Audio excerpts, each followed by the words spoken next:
Ele é promotor de justiça e fala sobre a importância de controlar a corrupção.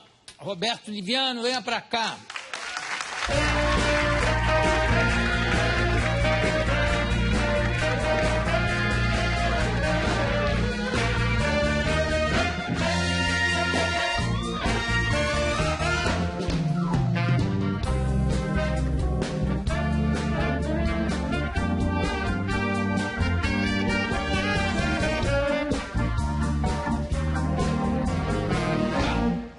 E aí, como é que é possível controlar a corrupção? Não é uma coisa assim que ou tem ou não tem?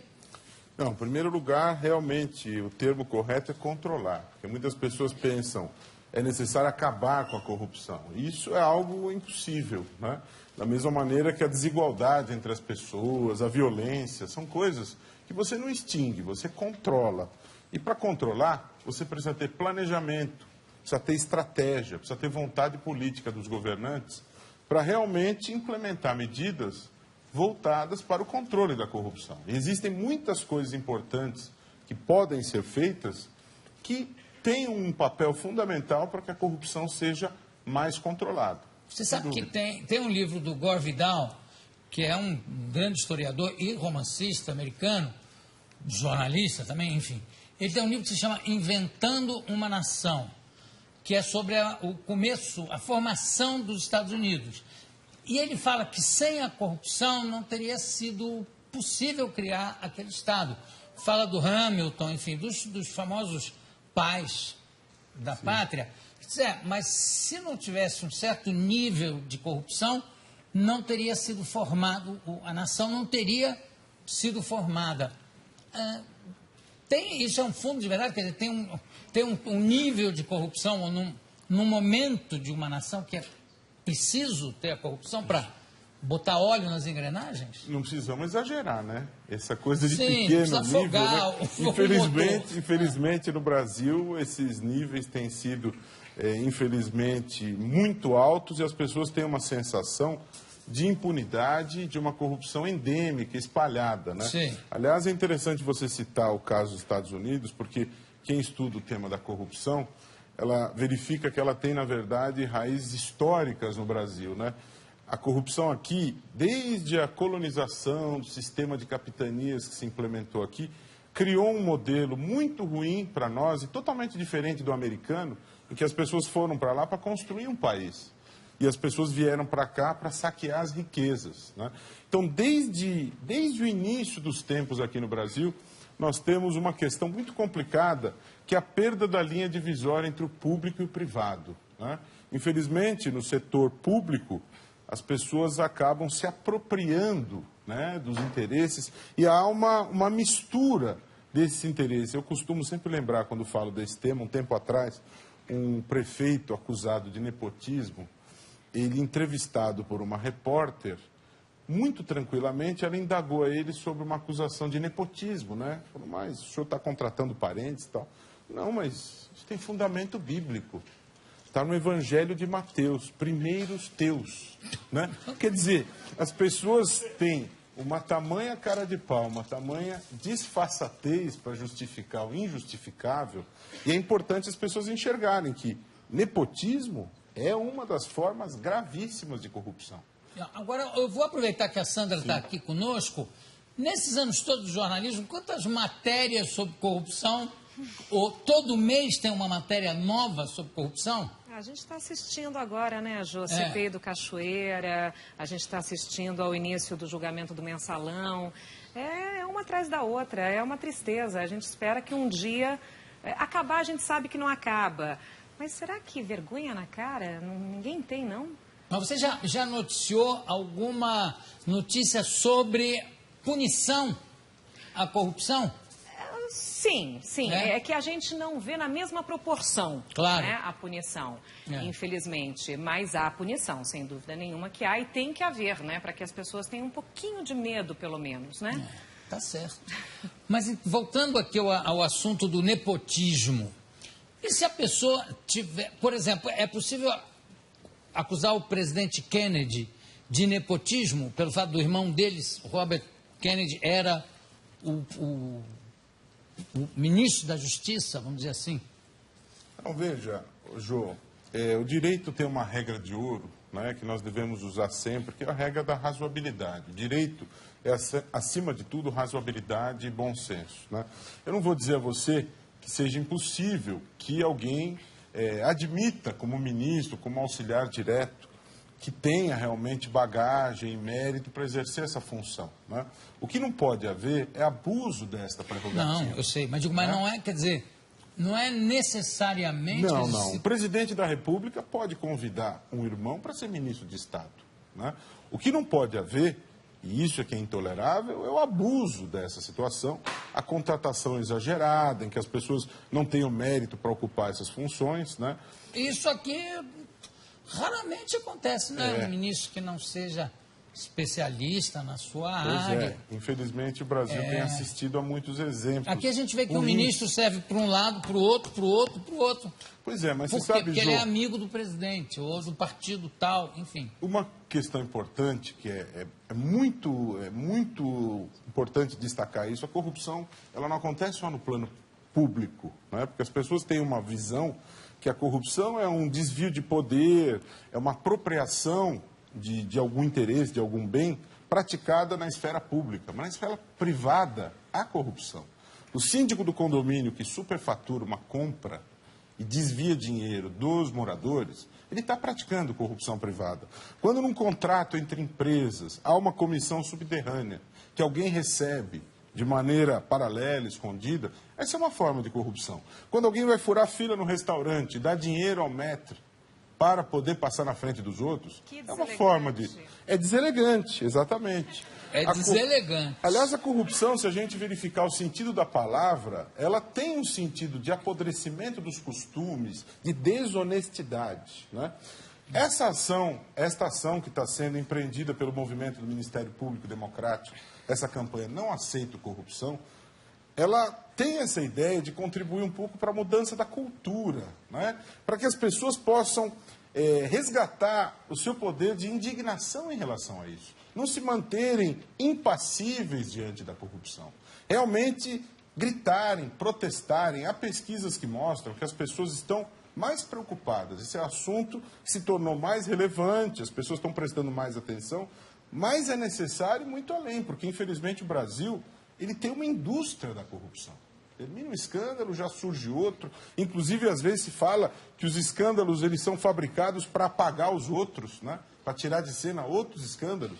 Então, nós precisamos realmente protestar contra isso, lutar contra isso. Então, essa campanha ela tem tido uma repercussão importante e a Rede Globo é uma parceira importante, está veiculando essa campanha em rede nacional, além de outros veículos, né?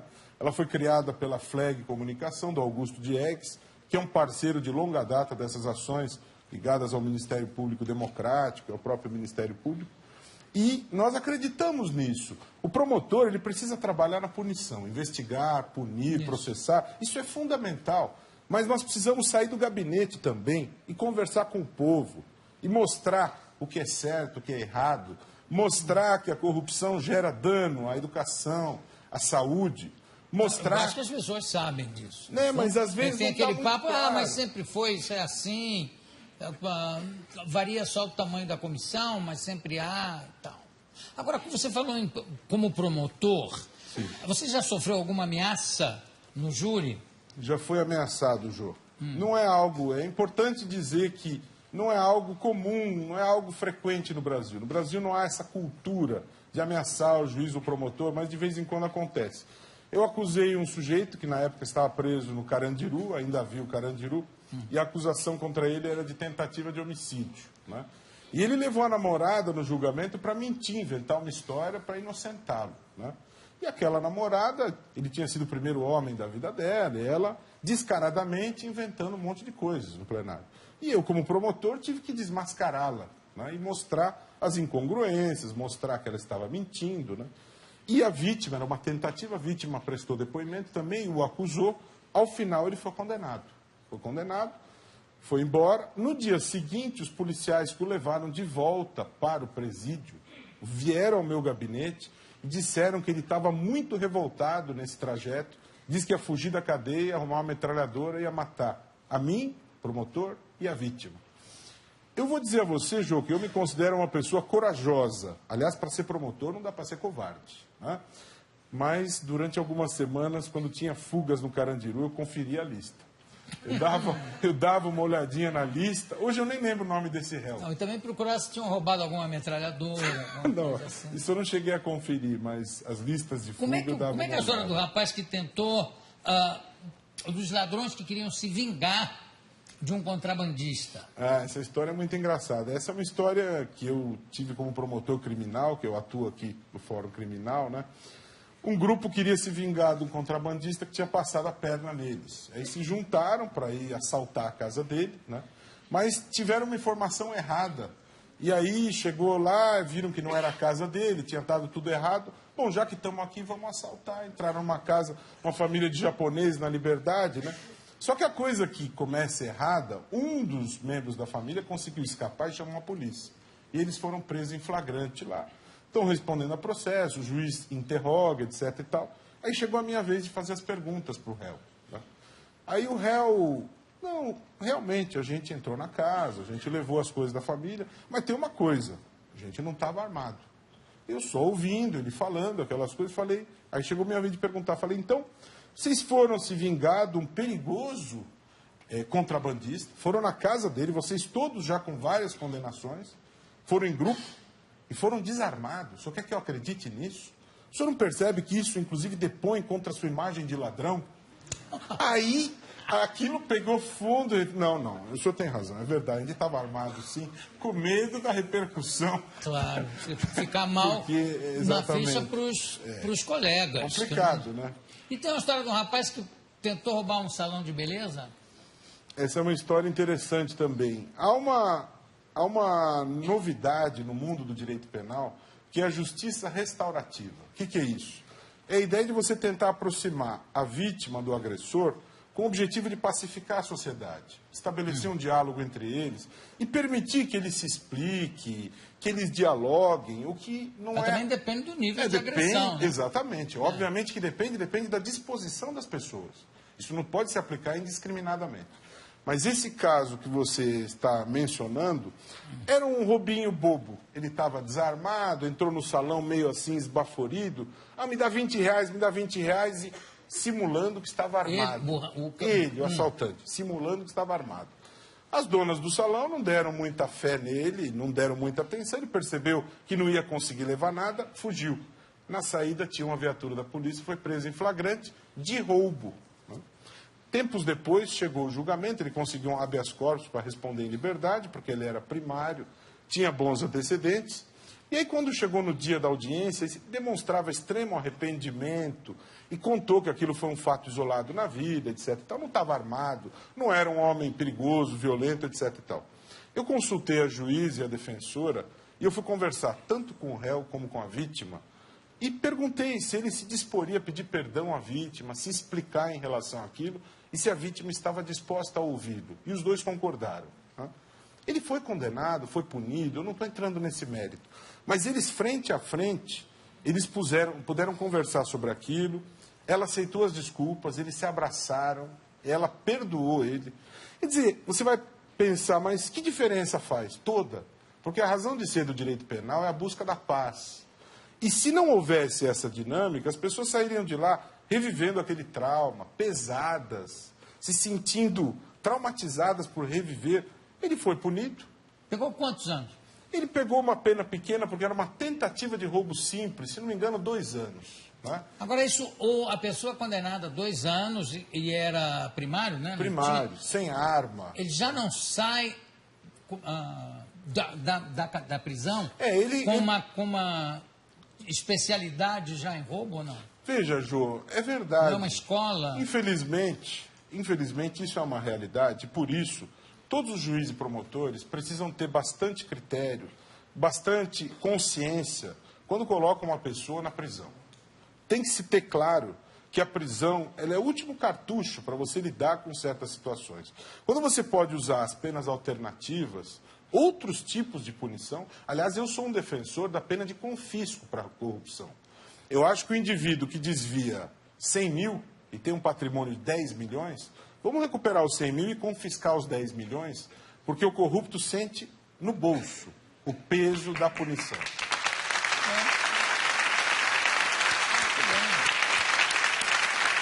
Então,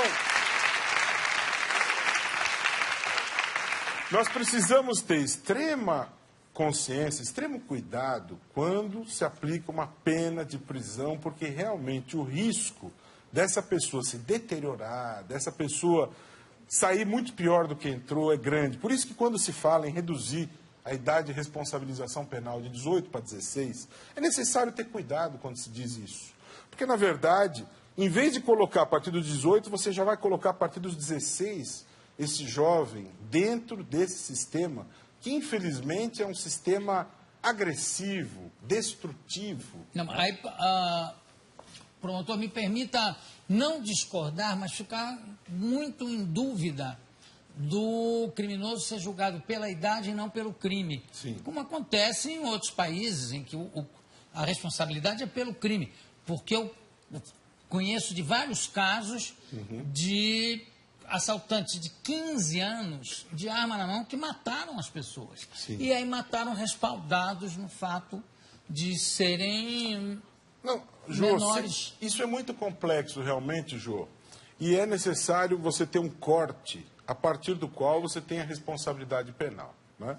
Mas qual foi... Eu não estou nem generalizando, Sim, estou dizendo que depende do crime. Mas qual a opção que se fez no Brasil? A opção que se fez no Brasil é adotar uma legislação, que é o Estatuto da Criança e do Adolescente, que promove a responsabilização penal do adolescente que pratica esse ato infracional até os 18 anos. Né? Eu sinceramente acredito, Jô, se o Estatuto for cumprido da maneira como ele foi idealizado, da maneira como ele foi concebido, é uma lei extremamente positiva. Há muitos países que utilizaram esse padrão de lei para definir responsabilidades fora do Brasil. Por exemplo, Suécia, Dinamarca, Não, Noruega, muitos países, Finlândia. não só países europeus, países da América Latina também, muitos lugares do mundo. Eu não sou um especialista nesta matéria, mas muitos países adotaram o Estatuto da Criança e do Adolescente e é uma lei positiva e importante. A gente tem que fazer a lei valer. Mesmo em relação à corrupção, você tem a lei de improbidade administrativa, que prevê algo que pouca gente sabe. Por exemplo, o enriquecimento sem causa. O indivíduo ele ganha R$2.000 de salário como agente público. E ele, de repente, tem um patrimônio de 10 milhões. Né? Pela lei de improbidade, não é necessário provar a prática de um ato concreto de corrupção. Se ele tem um enriquecimento desproporcional ao ganho dele, o ônus da prova é dele.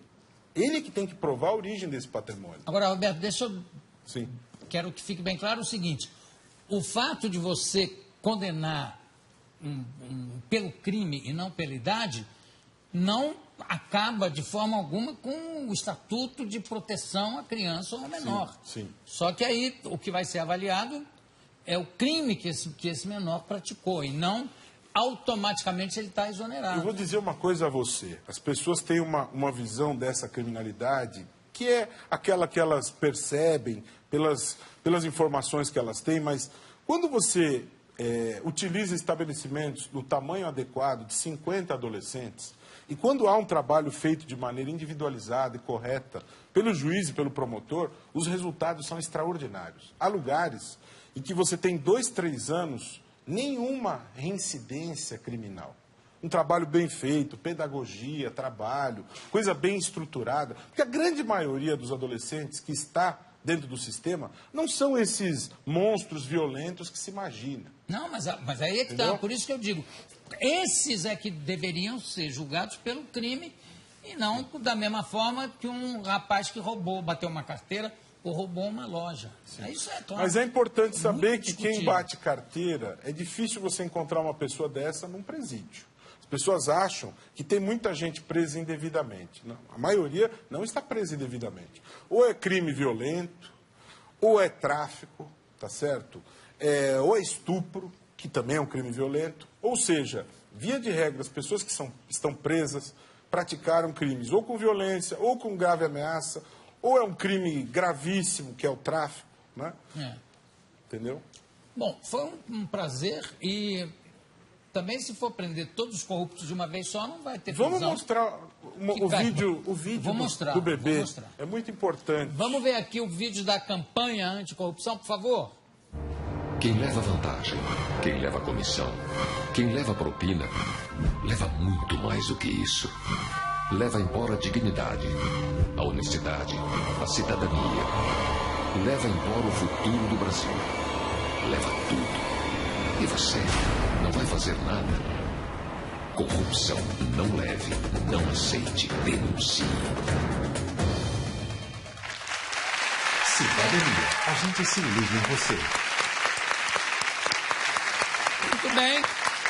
Eu conversei aqui com o promotor Roberto Liviano. Muito obrigado pela sua participação aqui no programa. Obrigado. Daqui a pouco a gente volta. Parabéns.